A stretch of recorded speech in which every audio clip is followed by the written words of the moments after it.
Hello everyone, welcome to Eklavya study point and I am Sachin. आज की इस वीडियो में मैं आप सभी को क्लास 12th हिंदी कोर्स से जो आपकी कविता है बात सीधी थी पर, इसकी इजी एक्सप्लेनेशन करवाने वाला हूं। और ये न्यू वीडियो है 2024-2025 सेशन की जो स्टूडेंट्स हैं उनके लिए, और आपको इसकी फ्री पीडीएफ भी प्रोवाइड करवा दी जाएगी। तो चलिए वीडियो को आगे बढ़ाते हैं।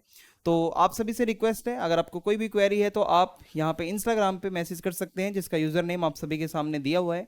और अगर आपको पीडीएफ नोट्स डाउनलोड करने हैं जो कि बिल्कुल फ्री ऑफ कॉस्ट है, तो उसके लिए आप हमारे टेलीग्राम चैनल को ज्वाइन कर सकते हैं, क्लास 12 ESP न्यू ग्रुप। ठीक है, तो ये हमारा टेलीग्राम अकाउंट है। यहाँ पे आपको जितनी भी पीडीएफ्स होंगी वो टाइम टू टाइम वहाँ पे अपलोड होती रहेंगी। तो सबसे पहले मैं आपको ये बता देता हूँ कि ये जो कविता है इसका इंट्रोडक्शन क्या है। तो देखिए, प्रस्तुत काव्यांश हमारी पाठ्य पुस्तक आरोह भाग 2, ठीक है, जो आपकी किताब है उसका नाम क्या है, आरोह है।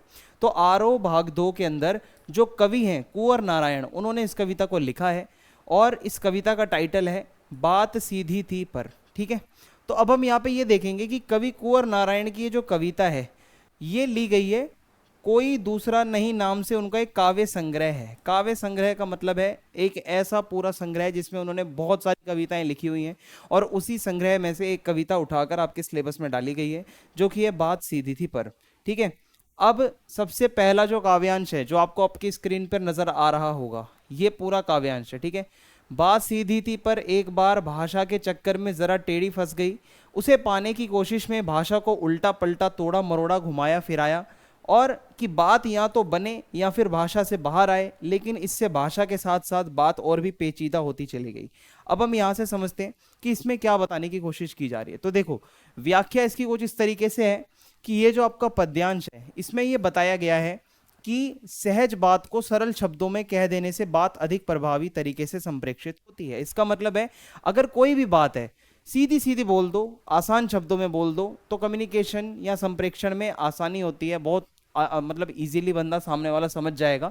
आप अगर बात को सीधा बोलोगे, वही बात को अगर तुम घुमा फिरा के घुमा फिरा के घुमा फिरा के बोलते रहोगे तो अगला और कंफ्यूज होगा और वो बात को नहीं समझ पाएगा। तो अधिक जटिलता अर्थ की अभिव्यक्ति में बाधा डालती है। आप बात को ज़्यादा जटिल बना दोगे, अगर बहुत ज़्यादा उसको टफ कर दोगे, तो उससे क्या होता है कि बहुत ज़्यादा मुश्किलें आती हैं फिर उस बात को समझने में। ठीक है, अब हम आगे समझते हैं क्या दिया गया है।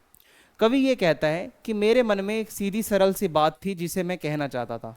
मान लो कोई भी बात है, कवि सोच रहा है कोई ऐसी बात है जिसको वो बताना चाहता था, जिसको वो कहना चाहता था, परंतु मैंने सोचा कि इसके लिए बढ़िया सी भाषा का प्रयोग करूं। है ना, पहले तो कवि ये सोचता है कि मेरे मन में कोई बात है जो वो बताना चाहता है लोगों को, फिर वो सोचता है कि मैं इसके लिए कैसी भाषा का प्रयोग करूं, कौन सी लैंग्वेज यूज करूं जिससे लोग समझ पाए। तो जैसे ही मैंने भाषाई प्रभाव जमाने का सोचा तो बात की सरलता खो गई। अब अगर ये सीधी सी बात वो बता देता तो बात पहुंच जाती। अब वो इसी विचार में रह गया कवि कि मैं कौन सी भाषा यूज करूं, भाषा को प्रभावी कैसे बनाऊं। तो ये बनाने के चक्कर में जो बात थी ना वो थोड़ी सी इजी होने की जगह जटिल होती चली गई, अर्थात भाषा के जाल में फंस गई बात। भाषा के चक्कर में ही तो फंस गया ना कवि यहाँ पे। अगर भाषा का इतना ना सोचता किसी भी भाषा में बोल देता, लेकिन भाषा के जाल में फंसकर जो बात थी वो पेचीदा हो गई। मीन्स यहाँ से बात जो है वो थोड़ी सी टफ हो गई समझने में। तो ऐसा होता है कि हम कुछ कहने के लिए जब घुमावदार भाषा का सहारा लेते हैं तो बात अधिक उलझ जाती है ना। आपने अक्सर देखा होगा, कोई भी बात अगर आप रख रहे हो, आप उसको ज़्यादा अगर घुमावदार तरीके से बताओगे तो वो बात जो है ना कहीं उस और ज़्यादा टफ हो जाती है, बहुत उलझन कन्फ्यूज़न हो जाती है। तो तात्पर्य यही है कि कविता की रचना प्रक्रिया में जब आप कविता को रचते हो, कविता बनाते हो, तो भाव के अनुसार भाषा का चुनाव करो। यानी कि जैसा उस कविता का भाव है उसकी भाषा भी उसी के अकॉर्डिंग होनी चाहिए। आप ज़्यादा जटिल भाषा रखोगे अगले को भी समझ नहीं आएगा, आप उसको कंफ्यूज करोगे। तो यहाँ पे बात सीधी रखो, स्पष्ट रखो, सरल भाषा में रखो, यही इसका सारांश बनता है। अब हम आगे बढ़ते हैं। तो यदि भाषा के साथ तरोड़ मरोड़ करने की कोशिश करोगे तो आप अपने भाव, अपने विचार अगले को आसानी से नहीं समझ पाओगे, सही तरीके से वो कन्वे नहीं होगा मैसेज, आप अगर ज़्यादा उसको मरोड़ोगे तरोड़ोगे। अब दूसरा काव्यांश आप सभी के सामने है। सारी मुश्किल को धैर्य से समझे बिना मैं पेंच को खोलने के बजाय उसे बेतरह कसता चला जा रहा था, क्योंकि इस करतब पर मुझे साफ सुनाई दे रही थी तमाश बीनों की शाबाशी और वाह वाह। अब इस काव्यांश के अंदर, कविता के अंदर कवि क्या कह रहे हैं आइए समझते हैं। तो इस पद्यांश में कवि ने भाषा की सहजता पर जोर दिया है कि इसमें एक पेंच होता है। ठीक है, आपने एक पेंच देखा होगा जो कील की तरह जो हम पेंच वगैरह होता है, तो पेज खोलने का अर्थ है कि अभिव्यक्ति के उलझाव को सुलझाने में मदद करना, यानी कि जो आप बात रखना चाह रहे हो, जो कंफ्यूजन आ रही है, जो उसमें बहुत ज्यादा जो रुकावट आ रही है, उस चीज को ठीक करना, उसको सुलझाना। ठीक है, तो पेज खोलने का मतलब है, कवि कह रहा है कि यहाँ पे अब मैं उसको थोड़ा सा जो प्रॉब्लम आई है उसको दूर करने की कोशिश करूंगा, तो बात को सरल ढंग से अभिव्यक्त करने का प्रयास करना, यानी कि अब वो अपनी बात को कोशिश कर रहा है कि थोड़ा इजी तरीके से अपनी बात रख पाए। जिस प्रकार पेज ठीक से ना लगे तो उसे खोलकर फिर से लगाने की बजाय उसे कोई जबरदस्ती कसता चला जाए, उसी प्रकार कवि बात को उलझाता चला गया। आपने अगर कोई पेंच कसना है, आपको पता है सही से नहीं हुआ, तो भाई इसको निकालोगे, उसको सही तरीके से पेंच को लगाओगे ना, या उसको कसते चले जाओगे टेढ़े मेढ़े को। तो कवि ने क्या करा है कि उस पेंच को, उस बात को बाहर निकालकर दोबारा से आसानी से रखने की बजाय उसी बात को घुमाता चला गया, मीन्स उसी पेज को वो ठोकता चला गया और वो पेज टेढ़ा मेढ़ा हो गया, और उसी तरीके से उसकी बात को कनेक्ट करके वो बता रहा है कि बात भी टेढ़ी मेढ़ी हो गई और बात यहाँ पे हो गई मुश्किल समझने में। तो कवि हड़बड़ी में बिना सोचे समझे अभिव्यक्ति की जटिलता को बढ़ाता जा रहा है। अभिव्यक्ति मीन्स जो उसको अपनी बात रखनी है वो जटिल होती जा रही है और मुश्किल होती जा रही है, कवि यहाँ पे उलझता जा रहा है। तो वह ये है कि वह तमाशबीनों की वाहवाही के चक्कर में मूल समस्या को समझने पर ध्यान नहीं दे पा रहा, क्योंकि अभिव्यक्ति को बिना सोचे समझे उलझाने को ही कवि ने कर्तव्य कहा है। यानी कि ये जो उलझन, ये जो कन्फ्यूजन चल रही है, लोग तो खुश हो रहे हैं इसको देखकर कि भाई ये बंदा उलझा हुआ है, ये कन्फ्यूजन में, लोग उसकी वाहवाही कर रहे हैं, कवि उलझता जा रहा है, एक कर्तव्य की तरह चल रहा है बिल्कुल, है ना, कि मतलब वो अपनी बात रख ही नहीं पा रहा है। तो इस पद्यांश का मेन उद्देश्य ये है कि कवि जो होता है और जो रचनाकार होता है उसको धैर्य पूर्वक आराम से अभिव्यक्ति की सरलता की ओर बढ़ना चाहिए। हर कवि को ये सोचना चाहिए कि जो भी वो अभिव्यक्ति करने जा रहा है, जो बात को वो लोगों के सामने रखने जा रहा है, वो सरल और स्पष्ट हो, आसानी से समझ में आ जाए। बिना सोचे समझे किसी बात को उलझाना गलत है। आप किसी को भी बात को बता रहे हो तो उसको उलझाओ मत। तीसरा पद्यांश है, आखिरकार वही हुआ जिसका मुझे डर था, जोर जबरदस्ती से बात की चूड़ी मर गई और वह भाषा में बेकार घूमने लगी, हार कर मैंने उसे कील की तरह उसी जगह पर ठोक दिया। अब यहाँ पे क्या होता है समझते हैं। देखो, तो कवि इस पद्यांश में सटीक अभिव्यक्ति के लिए उचित भाषा के चुनाव पर बल देता है। कवि कहता है अगर आपको अपनी बात को सही तरीके से अभिव्यक्त करना है, अच्छे तरीके से अपनी बात को बोलना है या समझाना है, तो उसके लिए उचित भाषा मीन्स भाषा उसकी सही होनी चाहिए, करेक्ट भाषा होनी चाहिए, और भाषा के साथ जबरदस्ती करने का वही परिणाम हुआ जिसका कवि को डर था।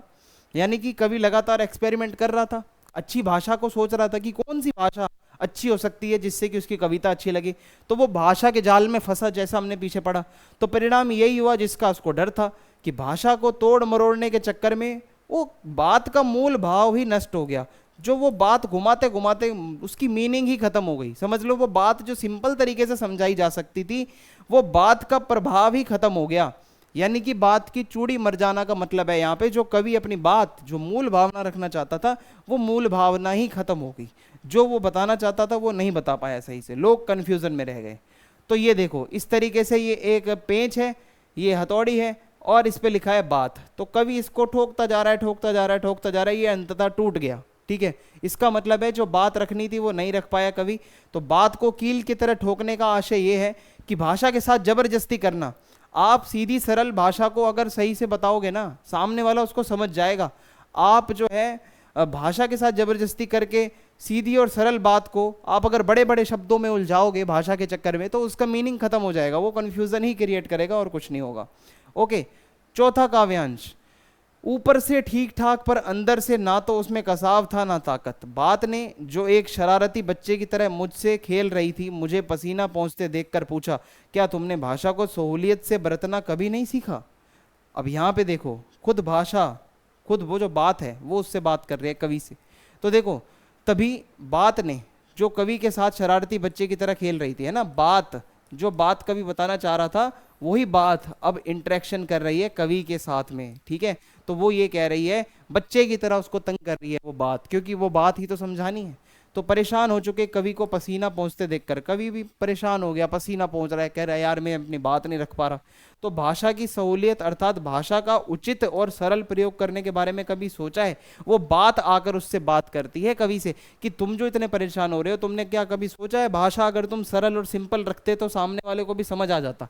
लेकिन कवि ने तो ये बात सोची ही नहीं, कवि तो भाषा के जाल में फंस चुका था। ठीक है, कवि तो भाषा के जाल में फंस चुका था। तो अब वास्तव में यहाँ कविता के लिए सहज और सरल भाषा के चुनाव का आग्रह किया गया कि कवि अब समझ गया कि अगर मुझे कविता अपनी रखनी है तो उसकी भाषा सरल, सहज, सुबोध, समझने में आसानी हो, ऐसी होनी चाहिए। तो भाषा को सहूलियत से बरतने का अर्थ ये होता है कि जैसा इमोशन हो वैसी लैंग्वेज यूज करो, इजी लैंग्वेज यूज करो, बात को घुमाओ फिराओ मत। ज़्यादा बात को घुमाओगे फिराओगे तो उसका अर्थ जो है वो बिगड़ जाएगा। ओके, क्योंकि भाषा केवल एक माध्यम है, वास्तविक उद्देश्य है भाव की स्पष्टि या भाव की अभिव्यक्ति। भाषा एक मीडियम होती है, आपके भाव समझ में आने चाहिए। भाषा कोई सी भी यूज करो, अगर उसके भाव नहीं समझ में आ रहे तो वो भाषा किसी काम की नहीं है। तो भाषा के यहाँ पे क्या है कि भाषा का इतना रोल नहीं है, मेन रोल है आपके इमोशंस, आपके भाव। आप उस चीज को समझो जो आपको समझ में आती हो। ओके, सो इसी के साथ हमारी कविता यहाँ पे फिनिश होती है। अगर वीडियो पसंद आई है तो चैनल को सब्सक्राइब कर दें, वीडियो को लाइक करें। फीडबैक के लिए आप कमेंट बॉक्स में जा सकते हैं और वीडियो को शेयर कर दें। जय हिंद, जय भारत। मिलते हैं नेक्स्ट वीडियो में। Thanks for watching.